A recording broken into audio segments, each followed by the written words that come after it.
What's going on, everybody? Thank you for coming to another episode of What Do You Know with Joe. I'm here with Stephen Stallings Jr. and my good colleague Carter Lawhorn. Stephen, Carter, thank you so much for joining. Thank you. Absolutely. Yeah. Stephen, thank you so much. You are a young gun coming up on the tour, on the PGA Latino America Tour. We're going to dive into all that, and we're just going to kind of go right into it. So you're a Louisville, Kentucky boy, correct? You were born and raised there. Yeah, born and raised.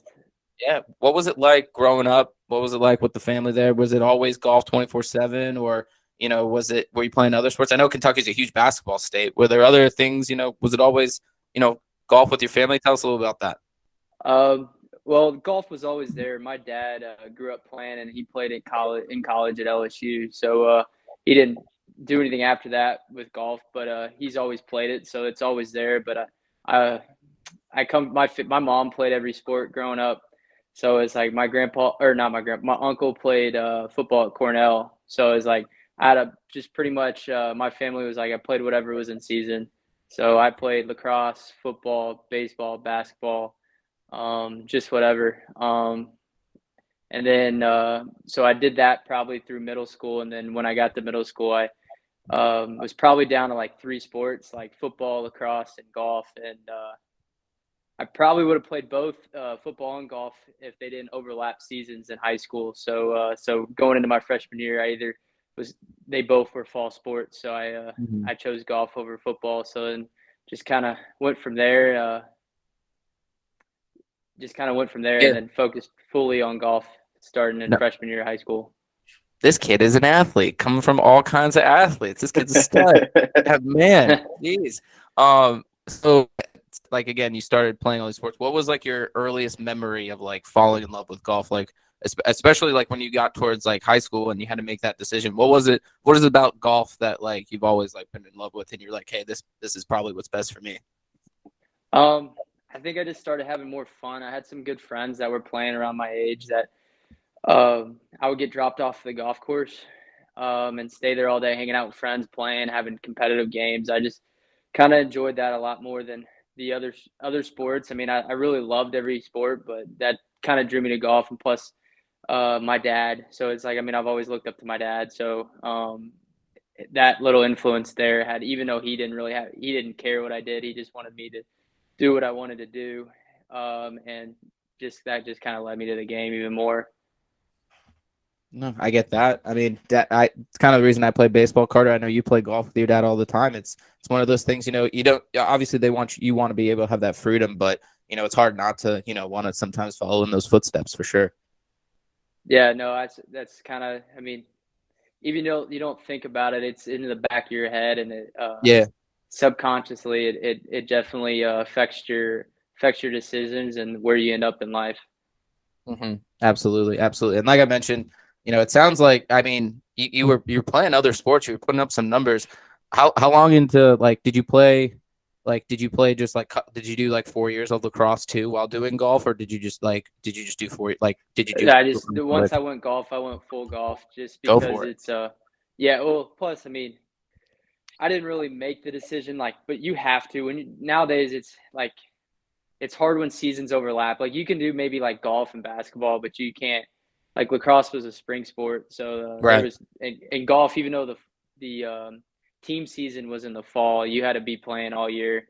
So it's hard to do both, and so I just went full golf, just gave it all I had, and just kind of went with it, and just used all the resources I could take, and just got really try to get really good at golf. I get that. Carter, that was like you, dog. That was like you, and like we were all about Yeah. sports. Carter was our golf guy. Carter was the dude that Yeah. like everyone was like playing with, and Carter was the golf guy from day one. I was a couple steps ahead of everyone. Everyone's getting into it now, and it's like, oh, let's go out and play. And no, but I definitely get that grind where it's like, you have to cut everything out if you really want to commit yourself to golf and you want to get really good at it. Because I mean, if you don't and you're playing another sport, let's say you're playing basketball during the winter, there are other people who are grinding through the off season, still working on their swings with their swing coaches. So um, I completely get where you're coming from there.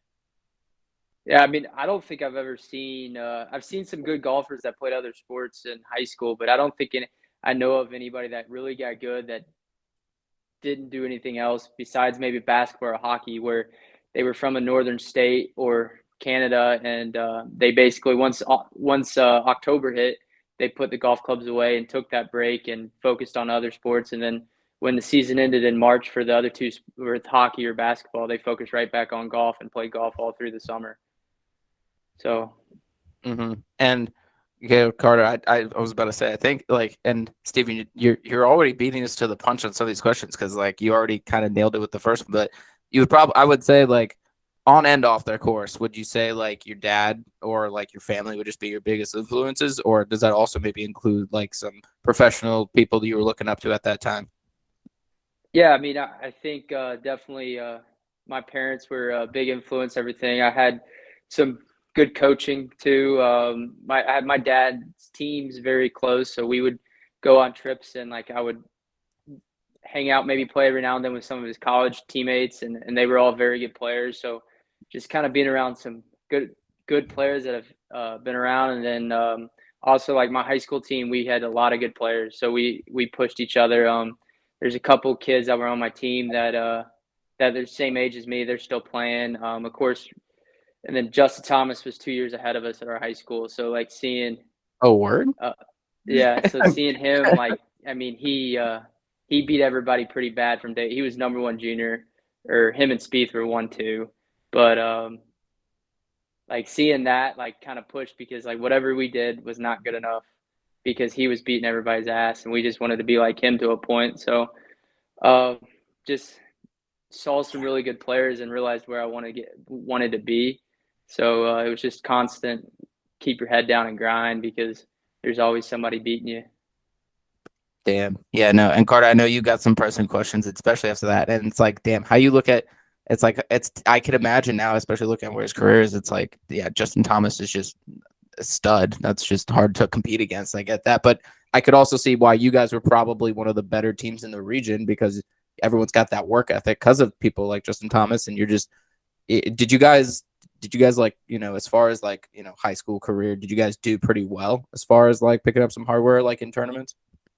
Yeah, I mean, Justin was a couple years older than us, but like my high school team we had a lot of really good players, a lot of players that went on and played college golf. I mean, uh, I think the team won state my freshman year, and then um, we actually didn't win any of my last three, but we kind of like my senior year we didn't lose an event, then lost state on the last day, but it happens. But like I mean, we were really good, and individually we all won.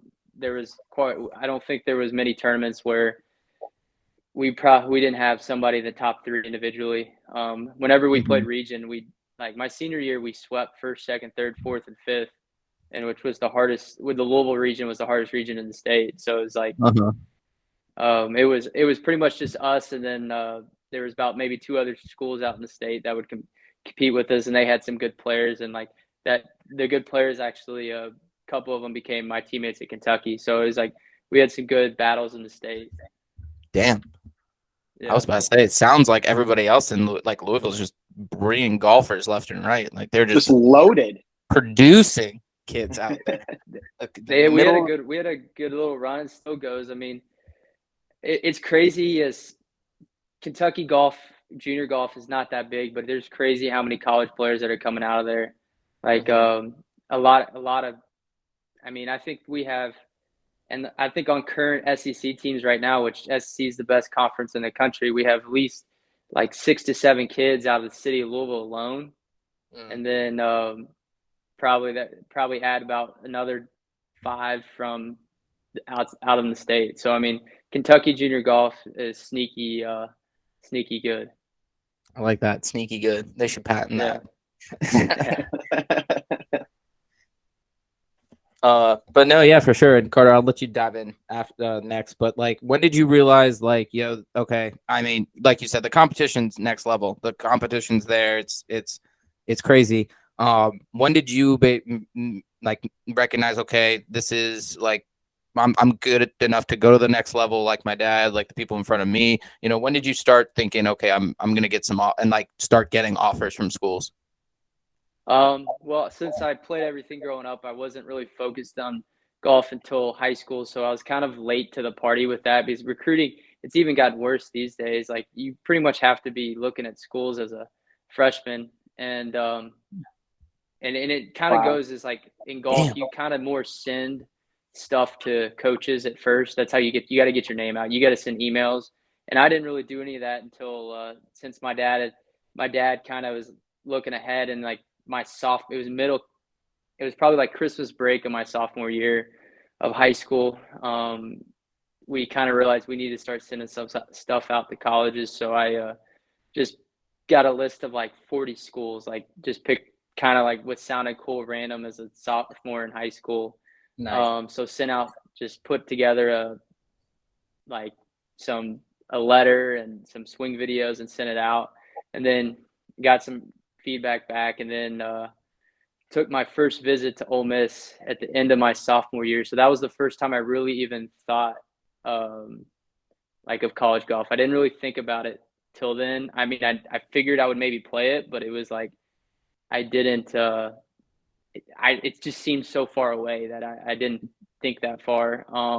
But then once I took my visit to Ole Miss, everything kind of happened fast, and then I really knew I wanted to play college golf after that, and so it just kept working. And then I had a pretty good summer that sophomore to junior year on a national level. Got a couple top fives on AJGA and some national events, and that's when I knew I could play college, and the whole college recruiting cycle started for me.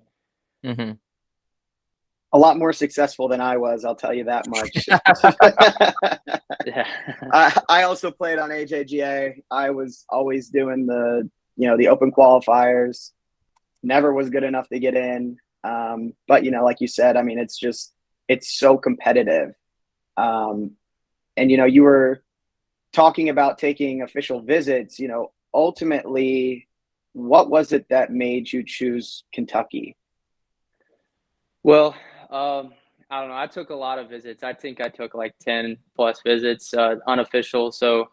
Um, so I just kind of looked around and I didn't see a bad campus. I had some, like if I would have, and I didn't commit till I was August of my senior year. I committed, so I was about to start my senior year of high school. But I didn't run a rush to a decision, so I just kind of waited. And if I would have committed probably as a sophomore, probably wouldn't have gone to Kentucky. I had it in my mind that I wanted to get out of state, and but as it went over the next year and a half of, I just kind of fell in love with the idea of staying close to home. And I had a swing coach at the time in Bowling Green, Kentucky. So I didn't want to go too far from that because I knew he was going to be a huge part of my development in college. Because in the, day, college coaches aren't really messing technically. They're kind of just mentors. Some maybe work with your game a little bit, but it's more about having a good mentor with college coaching. So I just really liked the coach, got comfortable with the players on the team, and I thought it was the best decision for me, and it helped. We had one of my uh, good friends since we were born. He was already committed to Kentucky. We were the same year, so that kind of helped. And then there was a couple of kids out in the state that we knew they were committed, and everybody was a good player. And I thought we had a good chance at being a really good team. And we had some good years when I was at Kentucky. So that kind of led to it. I just felt more comfortable with the school than anywhere else. That's interesting that you brought up that point that, the head coach isn't really, helping to fix you technically at all. Does this mean that, like your swing coach would travel with you to these events, or were you like, how are you, I guess, still working on your game technically if, the head coach wasn't really, providing you that guidance? That's a good point. Well, I mean, I kind of since my coach, so I was in Louisville, he was in Bowling Green, so I never really like used to see him a lot. I would try to go to see him like once every 6 weeks, maybe in the off season. I would go down there once a month, and he would tell me what I needed to work on, and he would give me a plan, and that's what I would do. And that just carried on into college. I would see him when I could. If not, then I just kind of would maybe text him, send some videos, and then my college coach would give some input, but it was never technical. He was just being an eye for my coach. Right. So it really wasn't. He wasn't traveling with y'all. I had to go to Bowling Green to find him. But it was a kind of a good thing because I was able to figure out my own game. I didn't have to have him with me 24/7, and I feel like that's big for a lot of junior golfers and college players. I mean, you got to realize you got to own your game. You don't want to rely That's too right. much on your coach. I mean, if you're relying on your coach, and I mean, I just think, I mean, I'm sure it's worked for some people, but you're better off learning on your own because once you turn pro, you're on your own out there. I mean, there's no one really that can help you besides yourself. I mean, obviously, someone can sway you a certain way and give you the right advice, but I mean, you got to figure it out yourself, and you don't have anybody else out there on the golf course with you. Mm-hmm.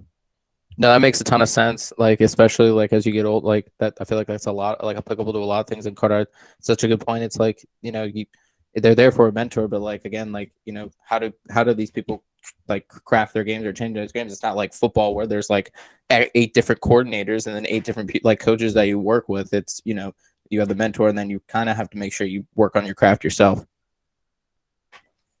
For But sure. I mean, that's like the toughest part of golf, right? Like you've got your up and downs throughout your game, and how you going to get through it on your own. So, mhm. So if you don't mind me asking, Steven, as far as like all the places you were getting offers for, I mean, obviously UK was like your top pick. Was it close between like, did you get looks from like your dad's alma mater, like LSU or anything, or were you getting looks from like, was that one of the places you visited?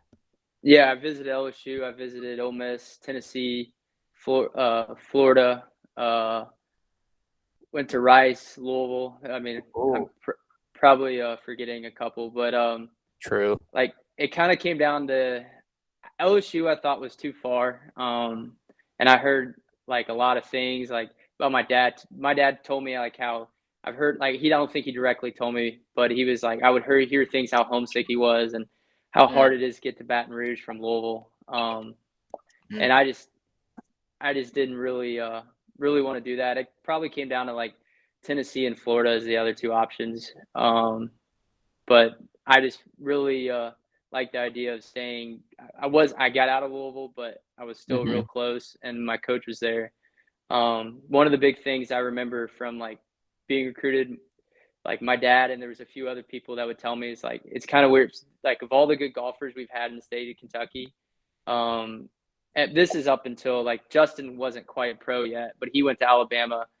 mm, He was at Alabama, but up until that point, I think there was like probably three players in the history that were number one golfers or recruits, like junior players, and they went out of state and they never made it to the tour. Like of all the guys in the history, there was probably five guys from the state of Kentucky that made it to the PGA Tour at that time, and all of them went to in-state schools besides one. So it was like obviously staying home means something, not like completely disrupting your what you have in place. mhm. I get that for sure. Um, and now you're at UK. You're having a blast. Kind of a tangent conversation, and before we jump right back into golf, as I mentioned, Kentucky is just a huge like. There's always athletes running around those campuses. Did you ever run into any of those other athletes? I mean, like when you were there was like, I mean, even when you were a freshman, you had people like Karl Anthony Towns, Devin Booker, Jamal Murray, like a ton of people. Did you ever like see any of the like? Not sure how much athletes mingle. I was a non-athlete at college, but like, is it like one of those things, especially being on a campus like that, where like you're walking among some of these people who are gonna go on to be such great professionals too. Yeah, no, we saw them every day. I mean, there was academics, like the athletes have an academic center where tutoring, study hall, computer lab. So we saw them all there, just seeing them walk around campus. This UK is set up kind of where they have a north campus and a south campus in terms of the athletic department, and we were on north campus with volleyball, gymnastics, both basketball teams, rifle, soccer was up there too at the time, and so I mean we saw each other a lot. Shared weight rooms with them. Our coaches' offices and lounge were all next to each other, so we saw them a lot and we hung out with them a lot. So it was pretty cool. I mean, it was kind of one big family because it was probably the coolest thing to be a part of for 4 years. Just because every team was kind of going for each other, so it wasn't like each team was their own. So Yeah. Do you think you can bench press more than Malik Monk? I don't. I might be able to. I don't know if he in college. There we go. Let's go. His freshman year, he had twigs. No, I mean, I'm sure I don't know if he could do much more than the bar. I get that. When he first got on Wow, campus, Malik. now he probably can put some up. I'm sure. And then, I mean, you got guys like Willie Cauley-Stein and Ben Abadiah who are probably putting up numbers even when they were in college. But no, yeah, I feel like Willie's a freak. I bet he is. Yeah. That dude's a monster. Yeah, and Willie's stories. I mean, he's just really cool. I mean, to hang out, we hung out with him a little bit. He got friends with some of my friends, so like, okay, we would see him quite a bit. And then the assistant coach at the time, Kenny Payne, who's now the head coach at Louisville, he used to like live at our facility because he just loved golf and hit balls on our range. And then he would bring Poitras and Alex Poitras and Willie Cauley out all the time. And it was tough watching those two hit balls. I can't imagine what their golf swing looks like. And also, like, Willie Cauley-Stein pretty much just bent over completely trying to swing a club. It's not pretty. He would have had to get fitted if he needed some clubs out there. He needs that extra length. He was just using clubs that were too short for him. And so he was way bent over, and it was pretty funny. But they were good dudes. My back hurts thinking about that. You got to get him some fit. It might send him a little card that says, "Hey, we'll get fitted for you." But Carter, I know this was definitely a topic we were talking before. So, like, SEC golf, from what it sounds like, you said it yourself, it's probably the best conference for golf, if not one of the best. I'm sure some ACC people would argue that, but like, shouts out to Connor Messick. But I think it's one of those things where, like, you know, what was it like? What was the competitive nature like in the SEC? What were those game days like? Or the weekends like? And, you know, what were like at the time? I mean, you mentioned like Justin. I mean, he was probably a few years ahead, but like, who were some of the top talents in the SEC that you were going up against? Yeah, I mean, the SEC was loaded. I mean, every year, still to this day, it's like pretty much all but, because they do computer rankings in golf, so it's like, but all but like one or two teams, if not all, every year is ranked in the top 50. Like, I think the one year we were going into SECs, we were ranked 25, and we were the 13 or 12th seed. Like, I mean, there was a lot of good players. The Georgia team was really good my first 3 years. Like, they had Lee McCoy, Sepp Straka, which, like, I forget about Sepp all the time because he was their 4 guy. That's how good they were. That's absurd. Deep. Like, yeah. Grayson Sigg was on that team. Then obviously Lee McCoy, and then the other 2 guys, I don't think I don't know what happened to them. I can't really remember their names. But let's see who else. Alabama had Robbie Shelton, Davis Riley. I mean, there was a ton. I mean, Auburn had a kid named Michael Johnson who was unbelievable in college. He hadn't quite busted off Korn Ferry on the tour, but I mean, I'm sure Sam Horsfield was on Florida. I mean, there was plenty of good names. Damn. Yeah, it was fun competing in, and everybody knew there was gonna be a handful out in the next level. So we didn't compete. Like, college golf is weird to the point where it's all tournaments, and then they have a 500 rule. So all these tournaments are kind of like set up where they have top teams, and then they have the bottom teams. So you make sure you don't want to fall victim to the 500 rule. Mm-hmm. So they kind of make sure you have teams that you can beat, teams that you're going to compete with. So it wasn't all SEC teams every week. Played a lot against a lot of different teams and a lot of different conferences. Then obviously SEC championships, we all got together. But I can't imagine. Go ahead, Carter. No, I was just going to say, you know, throughout your time in college golf, because obviously there's a ton of just ridiculous golfers in the SEC. Do you have like any tournaments that, you know, were most memorable to you, like where you really stood out, the team really stood out, or, you know, somebody you played against just absolutely went off?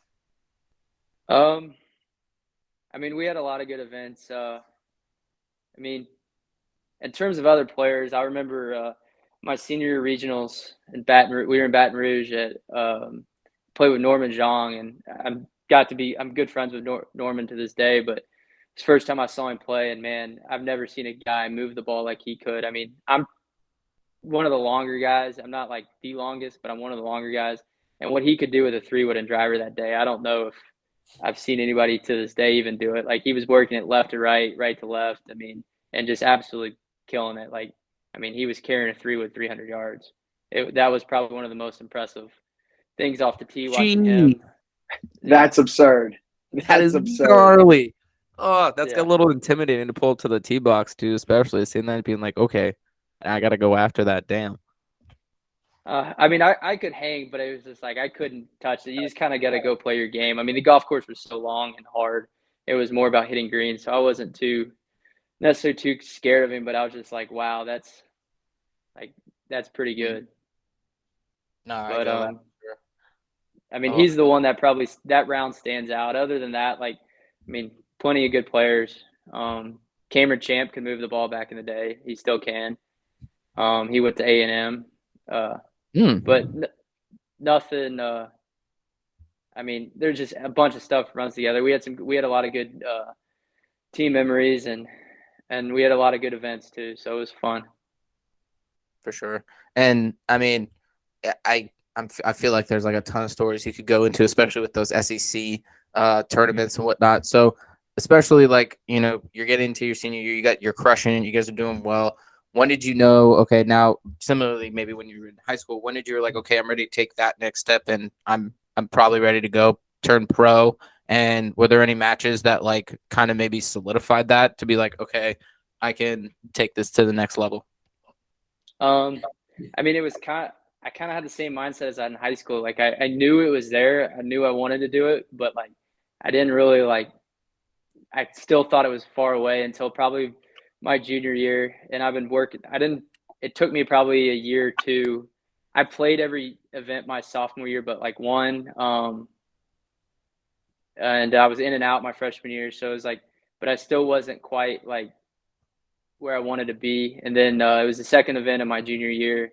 It was the ACC SEC Challenge, and it was probably a top 5 field for college golf at the time, and I top 10, and that's kind of like something clicked that week because I was playing good up until that point, but I was like not putting it all together, and then I top 10 there, and like something just clicked kind of went right then and there, and from there on I had a pretty good last 2 years of college, and it not sure really what it was, but it just the game got slower for me, and I was able to see it, and I had from there on I kind of knew I had the game to play at the next level. For real, it's there, and I mean, here we are now. What was it like? And I apologize, I should know off the top of my head. What was your first professional tournament, and what was that experience like? What was it? You know, was your family there? Was it a lot of nerves? Were you excited? What was it like playing in your first professional tournament? Well, my first professional tournament was just a mini tour event, so it wasn't like I don't really remember much about it. Nothing really started. It was just like, I mean, there was no spectators. My family wasn't there. It was just a bunch of guys playing golf. I mean, it was like just I mean, that's what a lot of mini tour events are, just glorified money games, really. And I think there was 100 guys in the field, I think, but I mean, there wasn't much to it. I don't think I was that nervous. It was another round of golf. I mean, I like when my first PGA Tour events probably when like I got nerves. I was like I was pretty anxious going the whole week. I don't even like the practice rounds. I was like everything was moving so fast. I don't even remember. Like I don't think I was hitting fairways. I was like, oh great, I might shoot 100 out here this week, and yeah. And then I was like going into the first round, like the morning of, I was calmed down, had a good range session, and then when they called my name on the first tee, everything just went numb, and I've never been that nervous in my life. Like I couldn't feel my hands, and that's the one thing. First tee jitters, man. First tee I mean, jitter. I feel that. I'm normally nervous on the first tee, but like that, I literally could not feel my hands. I think I was planning on hitting 3-wood that day, and I was like, I got to hit driver. I need the whole club face to work with. Hell yeah. Well, the big stick. I feel you. That's what's Yeah. up. And Yeah. I hit it down I remember hitting it, and I thought I maybe like hit it way offline, but because I didn't feel the club face, and but sure enough, it was dead straight in the fairway. So I was a big sigh of relief there. This man's walking back like Ricky Bobby. Like, I don't know what to do with my hands. Like, there's. Yeah, I mean, it's crazy. I mean, but definitely the jitters there, and then I mean, then I was coming down. I was probably like in that same tournament getting nervous. Like I was probably like 2 clear of the cut on the 9th hole, which was on the last hole for the second round, and and there was a par 3 over water, so like that was pretty nerve wracking. Like I mean, I'm cleared by 2, so like it would have been a disaster if I missed the cut, but it was still in the back of my head. Don't chunk it in the water. Not a great Right. thought, but I mean, that was the other place I felt that nervous. Like I was clinching. Like my caddy, I think, told me to hit a 6-iron, and I was like, I think I might hit a 5-iron into the stands. Not even put the water in Never play. go in the stands on the water. Yeah. We settled on 6, and I chunked it to like, and I was like, shit, that's chunked in the water. And he goes, that's so much club, and it landed at like 10 feet and made the putt. But like as we're walking to the green, he told me, he was like, man, I really wanted you to hit the 7. And so like I had a lot of club. Nah, no, and like honestly, it's just like one thing I'm taking from that too is like even as like a professional golfer, you have that same mindset that like myself or even Carter have going up to that hole. It's like, God, I just don't want to hit it into the water. Like I don't care if I jack this like either to the right, left, or even I don't care. I just can't hit this in the water right now. That just is not good. He's one of us. He's one of us. It's all there. It's just like, I mean, every time everybody's thinking about it. It's just like the 15 seconds before the shot, you just got to forget about it and tell yourself what you're going to do and just try to visualize it and go do it. I mean, but everybody's thinking about all that stuff out there. It's just locking in right before you're going to hit. Mm-hmm. Absolutely. And so you're on the PGA Tour, like the Latino America Tour. What's that like? What do you like about it? How's it going? I know you've been doing pretty well there, but tell us a little about it and what you like being about on the Latino America Tour. No, it's been fun. It's not like the best lifestyle down there. The countries aren't the safest. They're not the cleanest, but it's a lot of Americans going down there, and since we don't really know the language, all that, we all kind of hang out together, so it's pretty fun. Other than you're sitting in your hotel a lot, because I'm sure it's not that bad, but I don't really want to go venture out and find myself in an interesting situation. There's some stories. There's some stories like with what's happened. Like I mean, it happens there's a couple kids every year that you hear they got robbed or something like that, just out. So it's just being smart in those countries. But it's fun. It's good to get a schedule and try to work your way up. It's 4-day events, which is another thing. But they're only like 10, 11 events, so it's only a third of your year.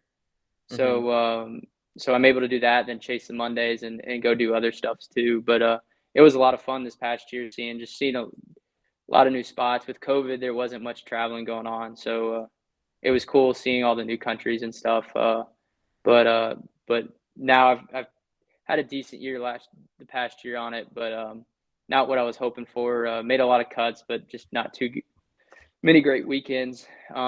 But it doesn't matter now. It's just keep getting better, and now it's focused on Corn Ferry Q School. So hopefully that goes well in the next few months, and I don't have to worry about going to Latin or Canada. So just go to Corn Ferry next year. Gotcha. No, and I think you've been crushing it, and I think also like that also shed some light on some things that like regular people didn't know about, like the Latino America Tour. So that's kind of cool to hear, and that's kind of cool to get that breakdown. Yeah, I mean it's fun. You have a good time seeing the world, but it's a lot of travel too. It's like it's tough. It's worth it. So yeah, no, it was definitely a good time. Sure, for sure.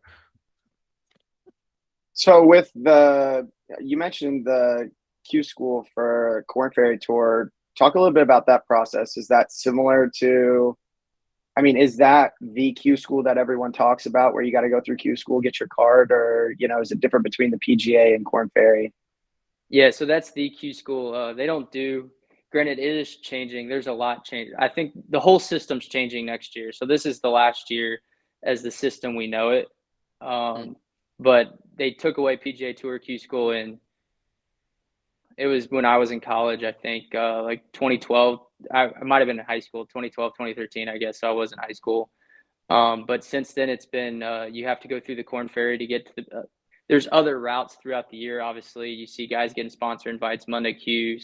So if you get enough points, you get there. But most guys, the standard route is to go through Q school. So there's 4 stages. There's pre-Q, first, second, third, third or final stage, and it's just a grind. It's 4 different weeks, and you got to play well. Certain people are exempt through different stages.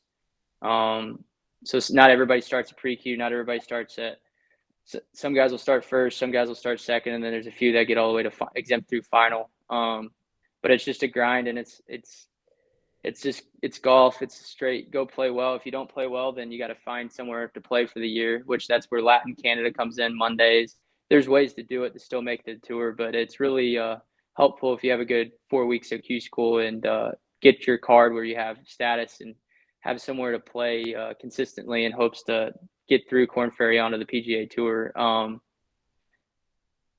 But yeah, top 25 from Corn Ferry, go get your card, and then the rest of the guys get to go to Corn Ferry playoffs where they play with the 126 to 200 of the PGA Tour, where the PGA Tour guys are fighting to retain their card. There's 25 spots in those 3 events. The PGA Tour guys are fighting to retain their card, and then the Corn Ferry guys are trying to get their card. So it just helps get through Q school because you get a certain amount of starts too. Like it's a lot easier to play well over 8 events than just one event.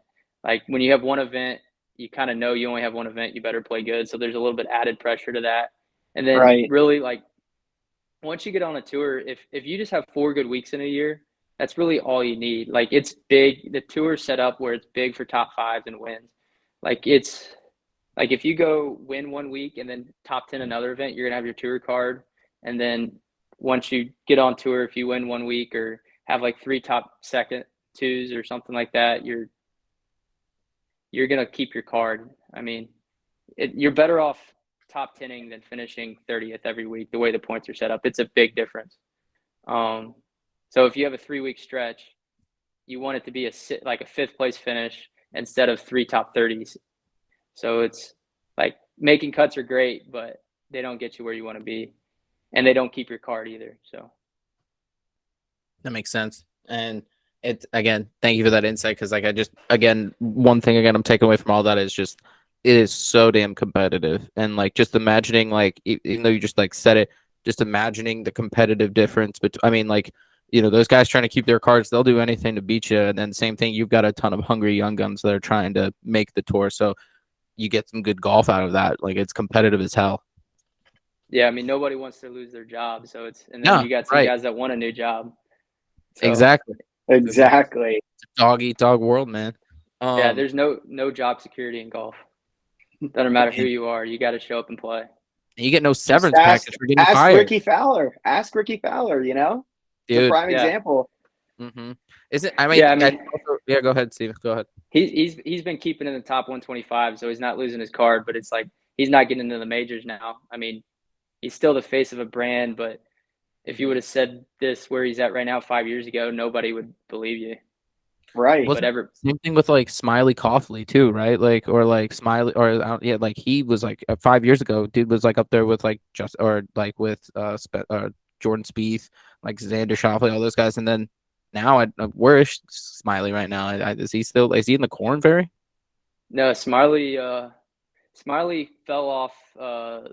Smiley was playing really good, had that 2-3 year stretch with the win. So that if you win, you're exempt for the rest of that year. Then the next 2 years. So he did that, and in his last year of that status, he was kind of like falling off a little bit. Then he got hurt. And then so he was battling medical for like a year or two. But but then he kind of completely lost his status. He's got past champion status, but I think recently, I think he's been commentating for NBC. Oh, damn. Okay. So He's still doing all yeah, I right. think he's doing fine. I think he actually really likes that, but his game, he's been struggling pretty good the last few years. I mean, it's golf. It comes at you fast. Damn. For real. Yeah. And again, like I know this might be one of the two tougher questions I ask you, but like, and again, as best as you can, I guess like, maybe one or two things especially about the tour you're really excited about, maybe like changes that they're making. And then maybe on the flip side of that, what are some things, what is like one thing or maybe two things you'd like to see the tour maybe improve or change upon? Um, I think the tour is going more global, which is really cool. I think because because of the live pressure, they're having to align with more sponsors globally because they want to keep live out of those countries, and so that's really cool. But decided that I was like, I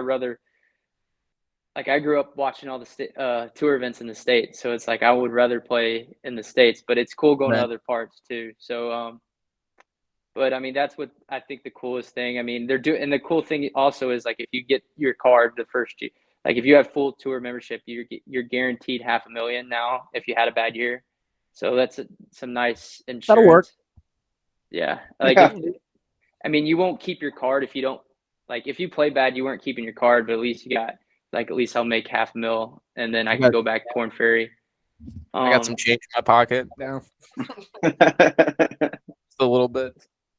So they're doing a lot of good things. I mean, I liked everything they've come out with. I mean, it's be curious to see what happens though, with everything because they haven't fully released the full blueprint. They've said what the top guys are going to do. They haven't quite said what's going on in the developmental tours. So we'll see what happens with that. But it'll be interesting. Yeah.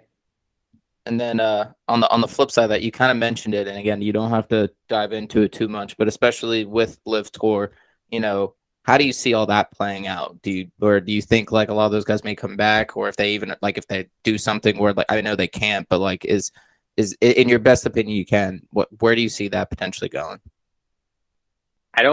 It's tough to really say. I mean, I don't see Live lasting. I think they're going to go for a few years. I mean, they could probably go as long as they can. They have plenty of money.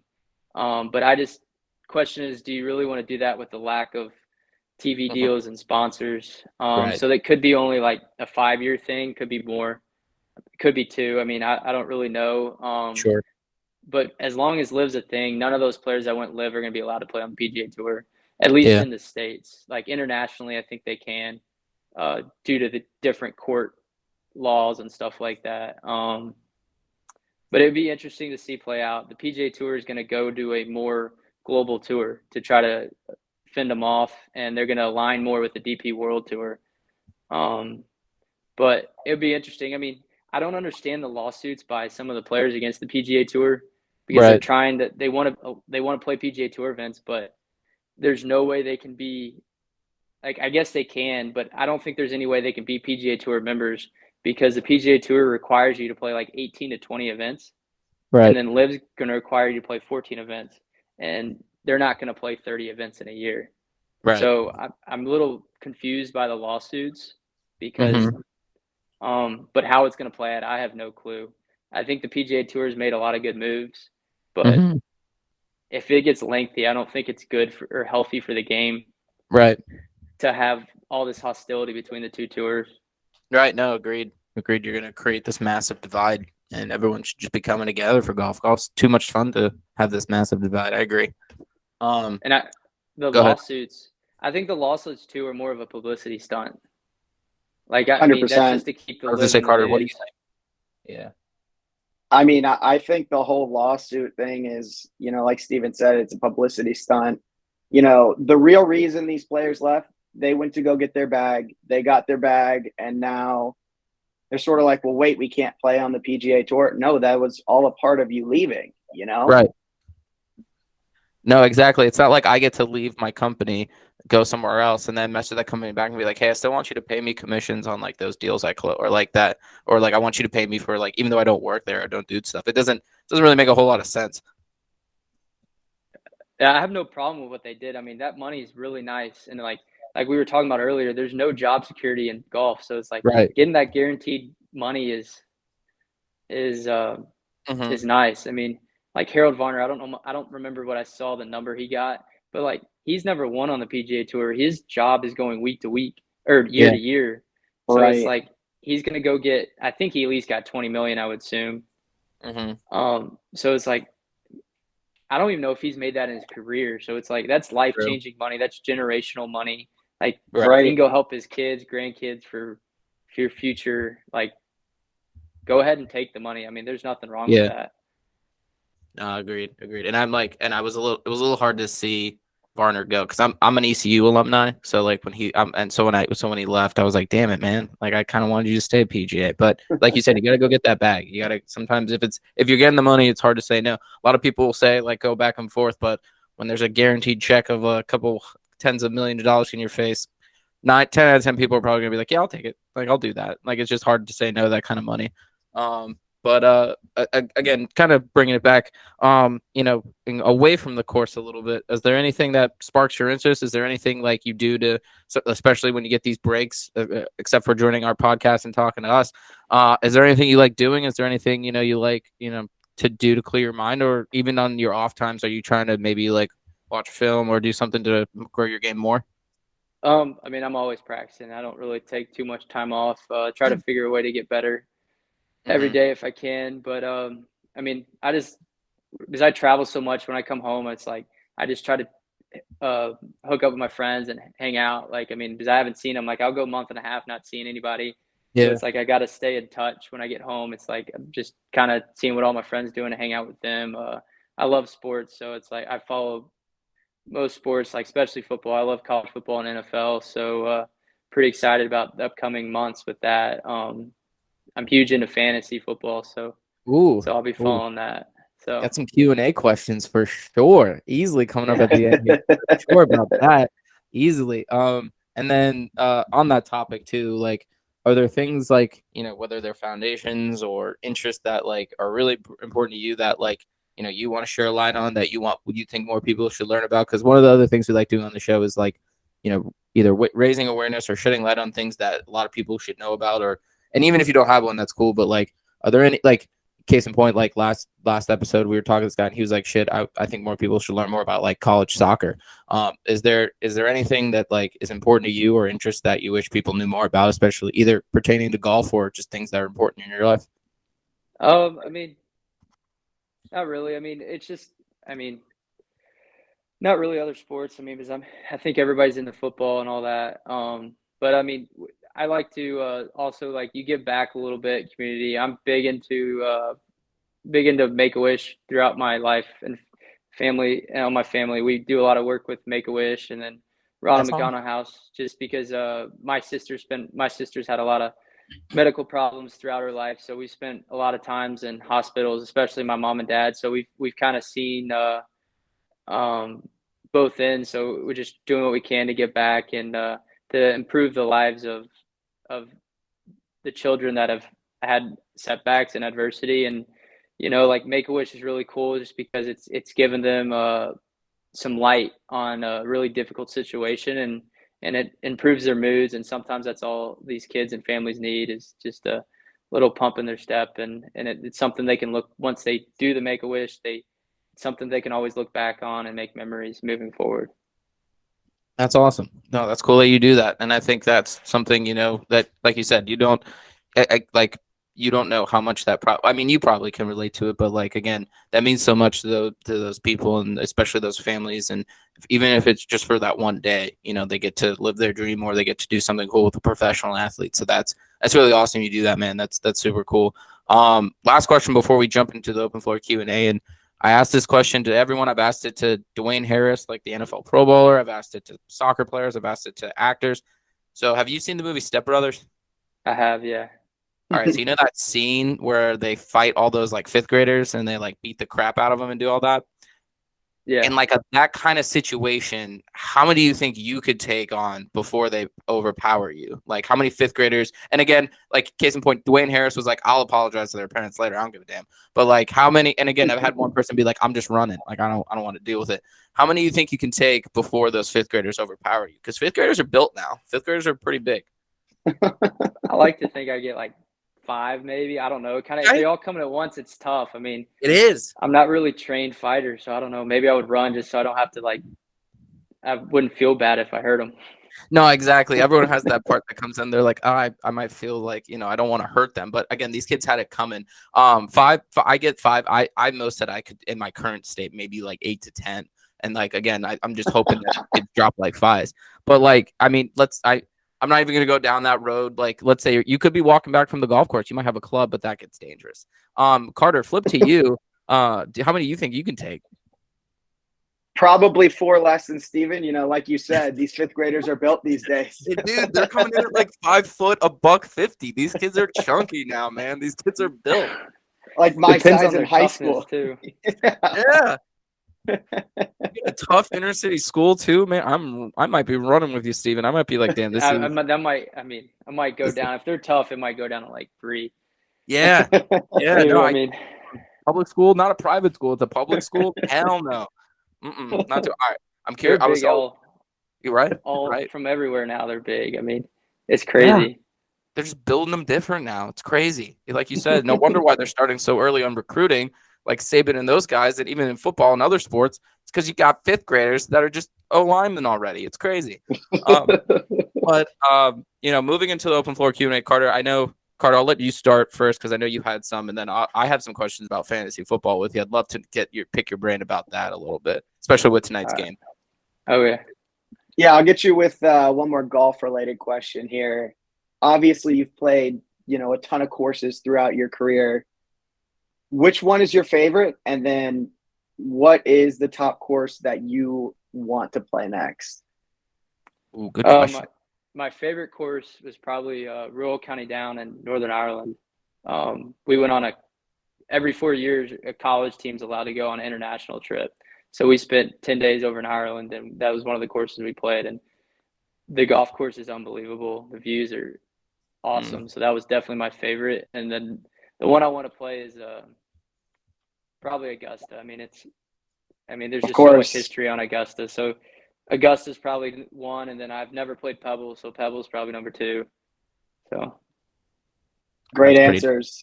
Yeah, that's pretty dope. You're probably closer than Carter and I to ever play on those courses, or maybe especially Augusta. So, dude, we hope that you get that for sure. Yeah, for sure. And then Carter, because we're in a fantasy league together. Been in it for a long time. Carter's in, I think everyone's in. First question: how many are you in? Just one? Because I'm sure managing multiple would just be nuts. I'm in 3, but good respect. Good number, but the one's kind of like a fun league, and there's one the one with my college friends and high school friends is the one that matters. We had a 10-team league. Hell yeah! So and we've had the league going for like 6 years now. So that's the one that's really I pay attention to the most. I think everyone would agree with that. Like most people who are like really into it, like everyone does it's a max of 3, but even if you do less than 3, you're like, I feel like I could do one more. Like there's no more than 3. And kind of what you said, like I have the same thing. Like my family just did one this year, and it's for fun. Like we have some money on it, but it's like, But the one Carter and I are in together, we've been doing Carter shit since like the 7th grade or something like that, dude. It's been a minute. Like it's been a long one. It's been a long, but like it's the same dudes we've been playing with all through high school and then even through college.